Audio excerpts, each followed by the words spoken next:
51 ఏళ్ల సమైక్య రాష్ట్రం ఇవాళ ఆంధ్రప్రదేశ్ అవతరణ ఉత్సవాలు జరుపుకుంటున్నది. అదే సందర్భంగా తెలంగాణ ప్రజలు నవంబర్ 1ని తెలంగాణ విద్రోహ దినంగా ఎన్నో సంవత్సరాలుగా జరుపుకుంటూ వస్తున్నారు. ఇవాళ కూడా తెలంగాణ వ్యాప్తంగా తెలంగాణ ప్రజలు తెలంగాణ విద్రోహ దినం జరుపుకుంటున్నారు. ఆ సందర్భంగానే ఇవాళ అమరవీరుల స్తూపం దగ్గర తెలంగాణ ప్రజా సంఘాలకు సంబంధించిన కార్యకర్తలందరూ తెలంగాణ విద్రోహ దినాన్ని ముఖ్యంగా కాంగ్రెస్ పార్టీ గత 3 సంవత్సరాలుగా చేస్తున్న తెలంగాణ వ్యతిరేక చర్యలకి, తెలంగాణ విద్రోహం తలపెట్టే పద్ధతిలో చేస్తున్న ఆలోచనలకి వ్యతిరేకంగా ఇవాళ తెలంగాణ ప్రజలు గళమెత్తుతున్నారు. తెలంగాణ ఆకాంక్షలను సొమ్ము చేసుకుని గద్దెనెక్కిన కాంగ్రెస్ ప్రభుత్వం ఇవాళ రెండో ఎస్ఆర్సీ పాట మీద మళ్ళొకసారి తెలంగాణ మోసం చేసే ప్రయత్నం చేస్తున్నది. దీన్ని తెలంగాణ ప్రజలు తీవ్రంగా వ్యతిరేకిస్తున్నారు.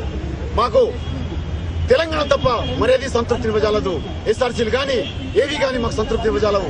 దేశవ్యాప్తంగా 1956 నుంచి మొన్నటి వరకు 15 రాష్ట్రాలు ఏ ఎస్ఆర్సీ సిఫారసులు లేకుండా ఏర్పాటైనప్పుడు తెలంగాణకు మాత్రమే ఎస్ఆర్సీ ఎందుకు అని వాళ్ళ ప్రజలు ప్రశ్నిస్తున్నారు.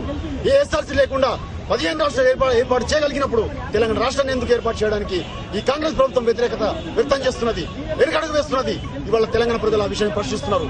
ఈ విద్రోహ దినం సందర్భంగా కాంగ్రెస్ ను మేము ఇవాళ హెచ్చరిక చేస్తున్నాం. తెలంగాణ ప్రజలకు వాగ్దానం చేసిన విధంగా వెంటనే తెలంగాణ రాష్ట్రాన్ని ప్రకటించాలి. ఎస్ఆర్సీ అంటే ఇవాళ తెలంగాణ ప్రజలు కాంగ్రెస్ ని భూస్థాపితం చేయడానికి సిద్ధంగా ఉన్నారని చెప్పి ఇవాళ ఈ అమరవీరుల సాక్షిగా మేము కాంగ్రెస్ ని హెచ్చరిస్తున్నాం.